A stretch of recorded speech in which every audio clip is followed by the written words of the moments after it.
Please, great healer, save my only son. I have never failed. Do not worry, your majesty. I will heal your son quickly. What is going on? Can the great healer no longer heal? This cannot be. You killed my son! No! Your majesty, I didn't kill him. He was already dying when I arrived. I only tried to save him. The prince is dead. On the great healer's watch. Does it mean the great healer has lost her powers?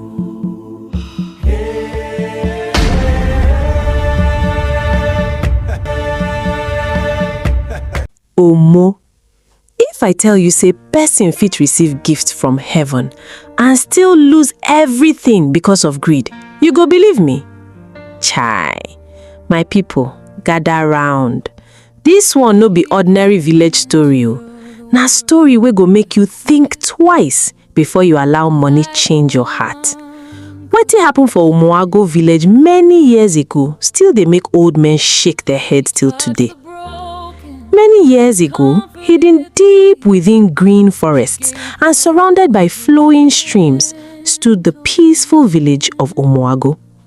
It was a place where everyone knew one another. Every morning, women gathered at the stream to fetch water while exchanging the latest gossip. The men worked on their farms from sunrise till sunset, and children filled the dusty paths with laughter. Life in Umuago was simple. Until the night, everything changed. One stormy evening, thunder roared across the sky as heavy rain poured without mercy. At the edge of the village, cries of a woman in labor echoed from a small mud house. Outside, worried neighbors paced back and forth. This rain no be ordinary rain. Something special wants to enter this world tonight. Moments later, a baby girl was born. But instead of crying immediately, she opened her tiny eyes. For one brief moment, they glowed like melted gold. The room fell completely silent. Even the elderly midwife stumbled backward in fear. Then, just as suddenly as it began, the glow disappeared. The baby's eyes became normal again. The child finally cried. News spread through Umuago faster than wildfire. The newborn's eyes shone like gold. She's a blessing from God. Our village has received a child chosen by heaven. People came from every corner of the village just to catch a glimpse of the little girl. Some bowed their heads in prayer, some smiled with hope. Others whispered that Umuago's future had finally arrived. No one knew that the same gift they celebrated would one day bring tears to the entire village. The baby was named Amara because the elders believed she had been given by God's grace. But joy did not stay long. Only a few days after Amara's birth, her mother fell seriously ill. Despite every herb, every prayer, and every sacrifice offered by the villagers, she passed away before the week ended. Her father was left with 2 daughters to raise. The eldest, Adaeze, was gentle, hardworking, and far more mature than her age. She helped care for little Amara every single day as though she were her own child. Years rolled by. Amara grew into a cheerful young girl with a heart as soft as fresh butter.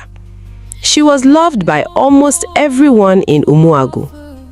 Her closest companion was her best friend Nkechi, a lively girl who never left her side. Whether they were fetching water from the stream, gathering firewood, chasing butterflies, or helping on the farm, the 2 girls were almost impossible to separate. The villagers often laughed. If you see Amara, just know Nkechi is not far behind. One bright afternoon, after returning from the stream with clay pots balanced carefully on their heads, Amara and Nkechi noticed an old woman sitting beneath a giant iroko tree. Her clothes were old. Her walking stick was worn. She looked tired and thirsty. Without hesitation, Amara gently lowered her pot, scooped out some clean water into a calabash, and offered it to the old woman with both hands. The old woman smiled warmly before drinking. Then she looked straight into Amara's eyes. For a brief second, the old woman's face seemed strangely peaceful, almost as if she already knew her girl's future. She held Amara's hand and spoke slowly. My child, one day these hands will carry a gift greater than anything this village has ever seen. Remember this always. A gift given freely must never be sold. The day mercy begins to wear the price of gold, the light inside you will begin to die. Must never be sold. The day mercy begins to wear the price of gold, the light inside you will begin to die. Amara frowned, not understanding a single word. Before she could ask another question, the old woman smiled, stood up, and slowly disappeared into the forest path. Nkechi scratched her head. That old woman they talk like person when no dey this world. The two girls laughed and continued their journey home. Within days, Amara completely forgot the strange warning. But somewhere, destiny did not. What do you think? Was Amara only chosen by God? Or was that mysterious gift already carrying a hidden warning? And who do you think that old woman really was? The strange warning from the old woman slowly faded from Amara's memory. As the years passed, she grew into a beautiful young lady whose kindness was known throughout Umuagu. Though life remained difficult after losing both parents, she never complained. With her elder sister Adaize working tirelessly to provide for them, and her best friend Nkechi, who was also an orphan living with her grandmother, Amara always found reasons to smile. The three of them became inseparable. One bright afternoon, Amara and Nkechi balanced clay pots on their heads as they returned from the village stream. The dusty path was unusually crowded. Women were crying. Men stood in silence. Children hid behind their mothers. Omo, wetin happen here? Nkechi whispered. They pushed through the crowd. A little boy, no older than 5, lay motionless on the ground. His mother clutched him tightly, crying until her voice cracked. My son, please wake up! An elderly herbalist knelt beside the child before slowly shaking his head. There is nothing more we can do. The child's father fell to his knees in despair. It seemed all hope was gone. Nobody noticed when Amara quietly stepped forward. Her heartbeat became faster. She could hear a strange voice, not with her ears, but deep inside her heart. Touch him. She tried to resist. Again, the voice came. Touch him. Touch him. Amara slowly knelt beside the little boy. The crowd watched in confusion. What is she doing? Has grief made the girl lose her senses? Without saying a word, she gently placed her palm on the child's forehead. For a brief second, her eyes shimmered with a faint golden light. A warm glow spread beneath her hand. Silence covered the entire village. Then, suddenly, the child's tiny fingers moved. His chest rose sharply. He gasped for air. His eyes slowly opened. Mama! The mother screamed with joy and hugged her son tightly. The father burst into tears. The old herbalist staggered backwards.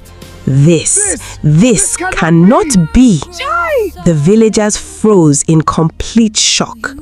Even Nkechi's mouth remained wide open. Chai, Amara, now you do this? Amara quickly pulled back her hand, breathing heavily. She was as frightened as everyone else. I don't know what happened. But Umuagu had witnessed the impossible. By sunset, every compound was talking about only one thing. The orphan girl brought back a dying child. The heavens have chosen Amara. Our village now has a miracle among us. Our village now has a miracle among us. A miracle for us all. Within days, people began arriving from every corner of Umuagu. First came a man who had been unable to walk for years. Amara touched his weak legs. He stood up. Then came a woman burning with fever. She returned home healthy. Then came a little girl who had lost her sight after a terrible illness. By evening, she could see her mother's face again. One miracle became 2. 2 became 10. 10 became countless. Soon, people from neighboring villages traveled for days just to seek Amara's help. Every morning, long lines formed outside her humble home. Adaize carefully welcomed each family, making sure everyone waited their turn. Nkechi comforted frightened children, offered water to the elderly, and tried to keep order among the growing crowds. The villagers no longer called Amara by her name alone. They gave her a title that no one had ever carried before. Nyangwanyindu, the woman who carries life. The name spread from village to village. Chiefs spoke of her. Travelers sang about her. Even distant kingdoms began hearing stories of the mysterious orphan whose hands could restore hope where hope had been lost. Everywhere Amara walked, people bowed their heads with respect. Some touched her feet, others brought fruits, yams, chickens, and gifts simply to thank her. At first, she always smiled and said, "Keep your gifts, seeing you well is enough for me." But as the crowds grew larger each passing day, something small began to change. Whenever the villagers praised her, she found herself smiling just a little longer than before. When they called her Nyangwanyindu, her heart swelled with quiet pride. It was only a tiny seed, so small that neither Adaize nor Nkechi noticed it. But every great tree begins with a single seed. A pure heart made Amara a miracle. But even the purest heart can be tested. My people, na so life be o. Hunger fit make person begin reason wetin e no suppose reason. But if care no dey, small seed of pain fit grow become big tree of greed. The days passed, then the weeks, then the months.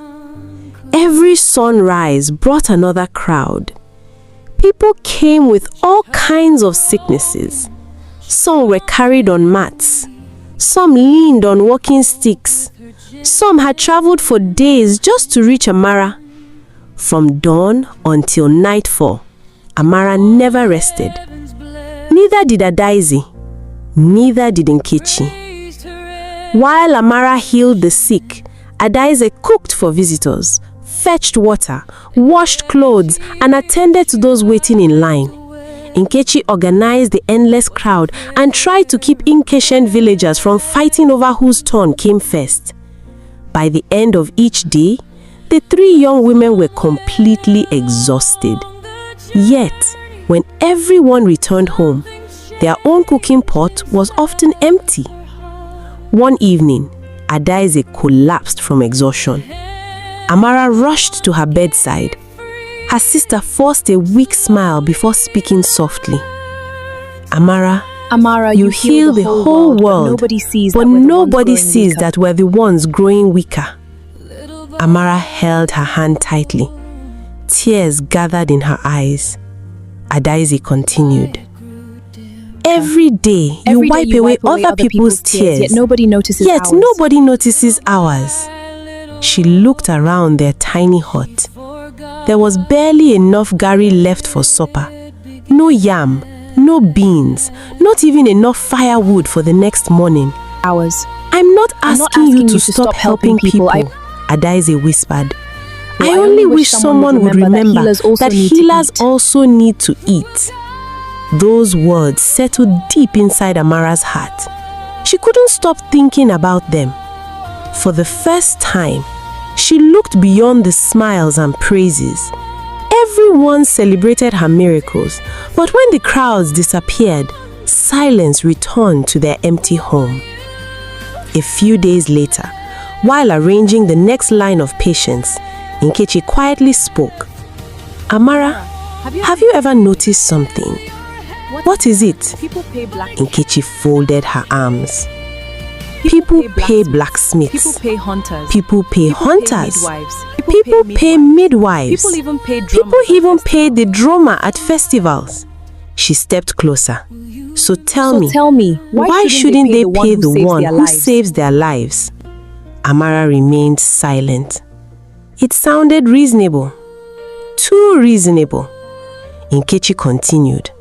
Look around. The rich return to People their return to their compounds and eat pounded yam with fresh egusi soup. and roasted goat. Some enjoy pepper soup and roasted goat meat. Pepper soup. and Meanwhile, roasted goat meat. we struggle to Meanwhile, find we struggle enough gari to drink.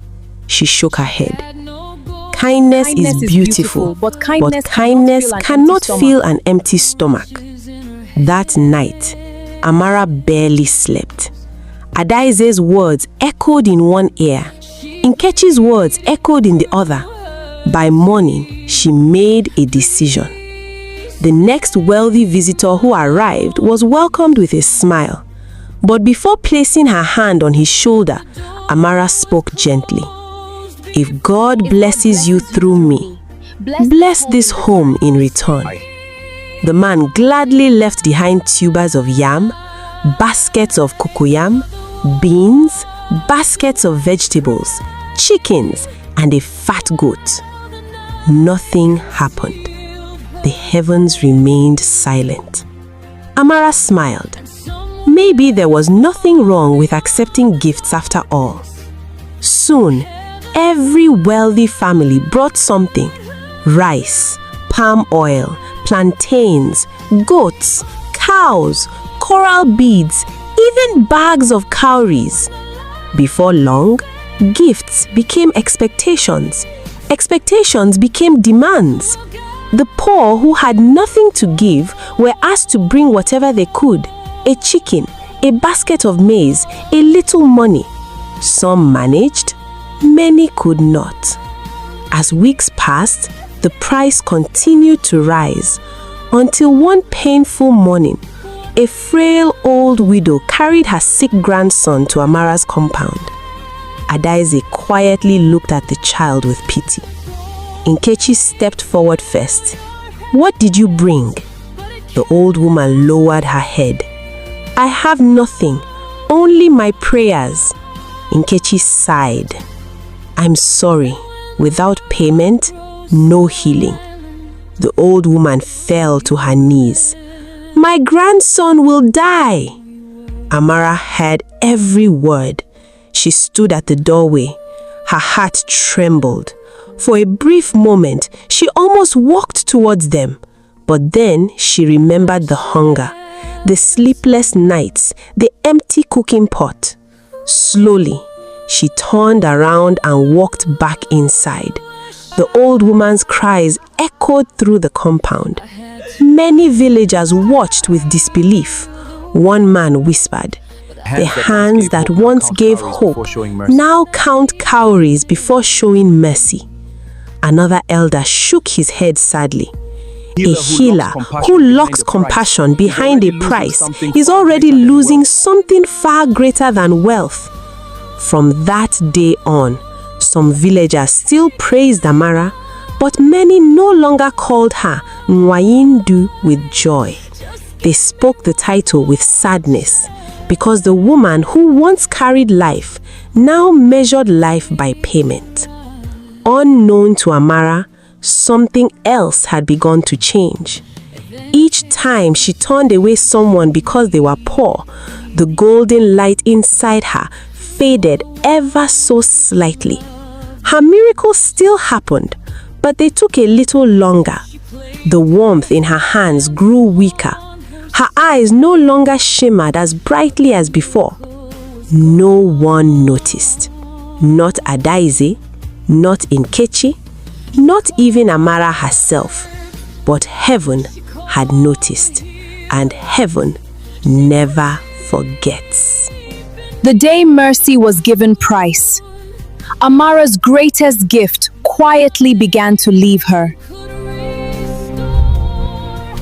My people, greed no dey knock before e enter person's heart. E go first whisper. Before you know am, na pride go lock the door from inside. From that day onward, Amara's heart became harder than stone. Her mansion stood proudly in the center of Umuagu, larger than the chief's compound and finer than anything the village had ever seen. Outside her gates stood guards. Nobody was allowed inside unless they came with payment. A cow, a goat, bags of cowries, tubers of yam, palm oil, or anything worthy of what the guards called the great healer's time. The poor no longer dared to approach her gates. Many turned back in tears. Some died before reaching home. The villagers began whispering among themselves. The healer we once knew has disappeared. No, she is still here. It is her heart that has left. Yet Amara did not hear any of it. Pride had become sweeter than praise. One afternoon, while returning from inspecting her farmlands with a few servants behind her, Amara noticed an old woman sitting beneath a giant iroko tree. Her clothes were torn, her feet were covered in dust. As Amara walked past without looking at her, the old woman spoke. My daughter, what is it? The river that refuses to flow to the thirsty will one day forget its own source. I have no time for riddles. Amara frowned. The old woman continued calmly. When a hand begins to count riches before showing mercy, that hand slowly forgets why it was blessed. Amara laughed quietly. Old woman, hunger has confused your wisdom. Without another glance, she continued walking. The old woman watched her leave. Then she smiled, and before the servant looked back again, she was gone. No footprints, no walking stick, nothing. That night, dark clouds covered the sky. Rain poured heavily over Umuagu. Thunder shook every rooftop. Far away from a neighboring village, an elderly widow struggled through the rain carrying her only son. The boy burned with a deadly fever. His breathing grew weaker with every step. After hours of walking, the elderly woman finally reached the gates of Amara's mansion. She knocked desperately. Please help my son. The guards blocked her path. What payment did you bring? I have nothing. I sold everything trying to save him. Then go back. My son will die. Without payments, the great healer sees no one. The old woman fell to her knees. She begged, she cried, she held tightly onto the guard's feet. Her tears mixed with the rainwater. The noise finally reached inside the mansion. Amara slowly stepped outside. She wrapped herself in an expensive cloth and looked at the woman with tired eyes. Her voice was cold. Who keeps knocking at my gate in the middle of the night? The old widow crawled toward her. My daughter, please, save my son. Amara looked at the child. She knew one touch was all it would take. Instead, she asked quietly, "What have you brought?" The old woman lowered her head. I have no cow, no goats, no yam, no cowries. I have only my son. Amara's face remained expressionless. Then you have brought nothing. The widow burst into tears. I walked through the storm for him. I have nowhere else to go. Amara turned away. My gift is not for those who have nothing to offer. Please don't let my child die. Return when you have something worthy of my healing.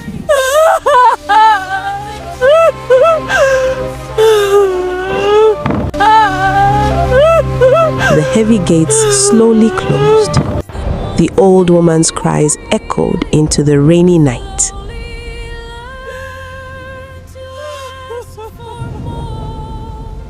Before dawn, the little boy took his final breath.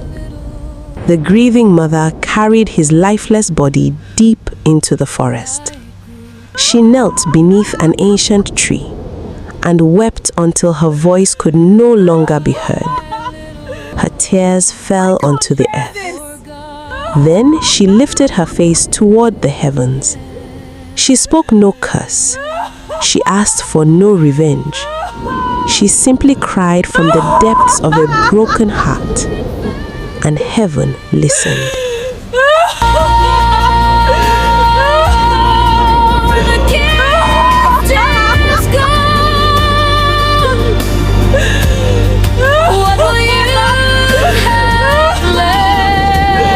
That same night, as Amara slept peacefully in her grand mansion, the golden light within her quietly disappeared. No thunder struck, no voice spoke, no one saw it happen. But the gift that had once lived inside her was gone. That night, after the grieving widow disappeared into the forest with her dying son, the village slept beneath an uneasy silence. But nothing happened. The sun rose. Another day passed. Then another. Amara smiled to herself. Perhaps that old woman's warning meant nothing after all, she thought. She welcomed the wealthy into her mansion as usual, accepting bags of cowries, fine wrappers, goats, and precious jewelry in exchange for her healing. Then, a few days later, disaster struck the royal palace. The only son of the king suddenly fell terribly ill. The prince's body burned with fever, his breathing became weak, and no herbalist, priest, or diviner could save him. The king and queen were beside themselves with fear. Send for the great healer, the king commanded. Promise her anything she desires. Gold, jewelry, land, whatever it takes. My son must live. Within moments, royal guards raced through the village and escorted Amara to the palace. She walked in with confidence, surrounded by servants carrying the rich gifts that had been promised to her. The queen fell to her knees before Amara. Please save my son. Save my only son. Amara nodded. Never failed. I have never failed. She placed her hand gently on the prince's forehead. Nothing happened. She frowned. She closed her eyes and tried again. Still, nothing. A murmur spread through the room. Amara's heartbeat quickened. For the first time in years, she felt nothing. She whispered desperately, "Heal!" Silence. No golden light, no miracle, no breath. Then, the prince took one final breath and died. The palace fell into chaos. The queen screamed and collapsed over her son's body. The king stared at Amara with eyes full of grief and rage. You killed my son! No! Your Majesty, I didn't kill him. He was already dying when I arrived. I only tried to save him. But you promised you never fail. You took our riches, yet my son is dead! Word spread through Yumagu like wildfire. Villagers abandoned their work and gathered outside the palace gates. Whispers filled the air. Did the great healer fail? Is her gift gone? Is her gift gone? Has heaven abandoned her? Has heaven abandoned her? No. Another elder whispered quietly. Perhaps heaven has simply taken back what it once gave. Fear settled over the village. No one understood what had happened. Neither did Amara. She returned home in silence, her hands trembling.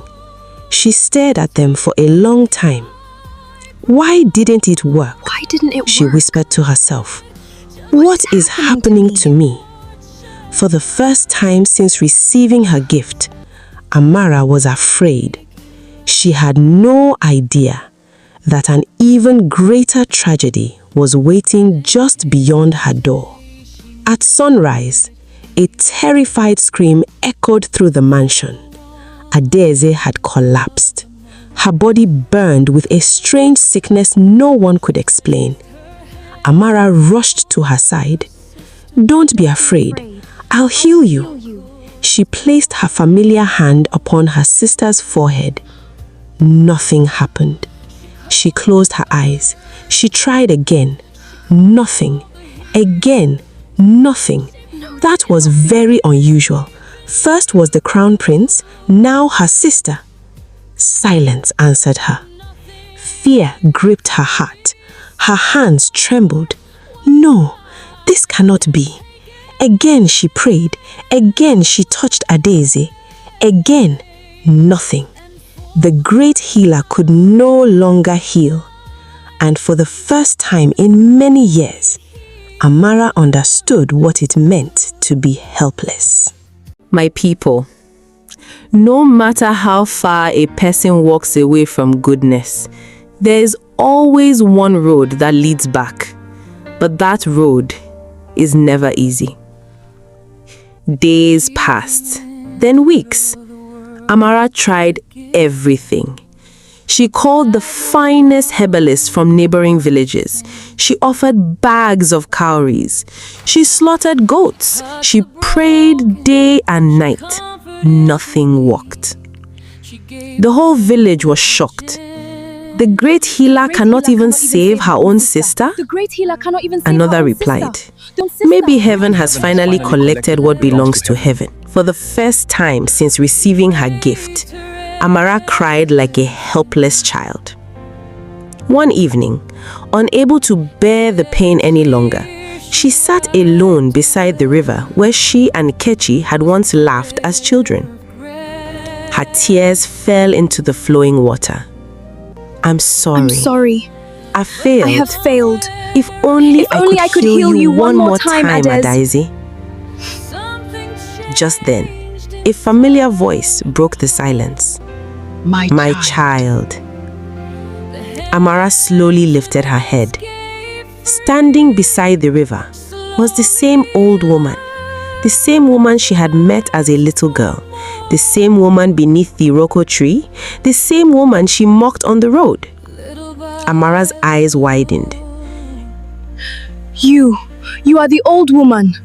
And today, you finally remembered. Please, if you know what has happened to me, help me. I don't care about my gift anymore. Please save my sister. The old woman looked at her quietly. Then she spoke. The gift you carried was never yours. It wasn't trusted to a heart filled with mercy. But you traded mercy for riches. Every tear shed because you refused to help. Every cry you ignored. The old woman continued. Every life that spilled away while you counted wealth, their pain became your judgment. Amara wept bitterly. What must I do? The old woman looked toward the dark forest. Tonight, walk into the sacred forest barefoot. Carry nothing except your regrets. Stand beneath the moon until morning. Ask forgiveness, not for losing your gifts, but for every soul that have suffered because your heart became proud. She then added one final instruction. When dawn comes, find a widow whose son died at your gate. Do not defend yourself, do not explain yourself, simply ask for forgiveness. And if her heart forgives you, your sister shall live. But remember, some gifts, once lost, never return. That night, Amara entered the dreaded forest alone. The rain beat against her skin. Sharp stones cut her feet. Cold winds surrounded her. Strange cries echoed from every direction. At times, she almost turned back, but each time she remembered Adaize lying helpless on her bed. She lifted her face toward the moon and cried. I'm sorry. I forgot why I was chosen. I thought the gift belonged to me. I was wrong, I was proud, I was cruel. Forgive me. The forest remained silent. She stayed there until sunrise, weak, hungry, broken, but no longer proud. At first light, she began searching for the widow. She walked through villages, crossed rivers, climbed hills. Days passed before she finally found a tiny hut standing at the edge of a lonely forest. The widow stepped outside. The moment she saw Amara, she turned away. Amara immediately fell to her knees. My mother, I have no excuse. I came too late for your son. I cannot change what I did. But if there is even a small place left in your heart, please forgive me. The widow remained silent. Amara stayed there. She did not eat. She did not leave. Morning became evening. Evening became another morning. Still, she knelt. Finally, the widow stepped outside once more. She looked at the broken young woman before her. This was no longer the proud healer who measured mercy with cowries. This was simply Amara, a girl carrying the weight of her mistakes. The widow slowly raised her. My daughter, I carried hatred long enough. I forgive you. At that very moment, back in Umwago, Adaize opened her eyes. The fever vanished. Her strength returned. The villagers shouted with joy. It is a miracle. But Amara was nowhere to be found. She looked toward the sky with tears of gratitude. Then the old woman's voice echoed gently behind her. You have regained your heart, but not your gift. Amara smiled sadly. I understand. The old woman nodded. Miracles may leave a person's hands, but kindness should never leave the heart. Before Amara could speak again, the old woman was gone. Only the morning breeze remained. Amara never returned to Umwago. She chose to remain among distant villages and lonely paths, helping travelers, comforting the grieving, feeding the hungry, and caring for the sick with herbs, patience, and love. Though her hands no longer performed miracles, her heart never stopped healing people. Years later, children still gathered around evening fires to hear the story of Mwanyindu, the woman who carried life. Some said she wandered the forest even in old age. Some believed they had seen her helping strangers before disappearing into the mist. Others whispered that on quiet moonlit nights, a humble woman could sometimes be seen praying beneath an ancient Iroko tree. No one knew for certain, but every elder agreed on one thing. A gift from God is never truly yours.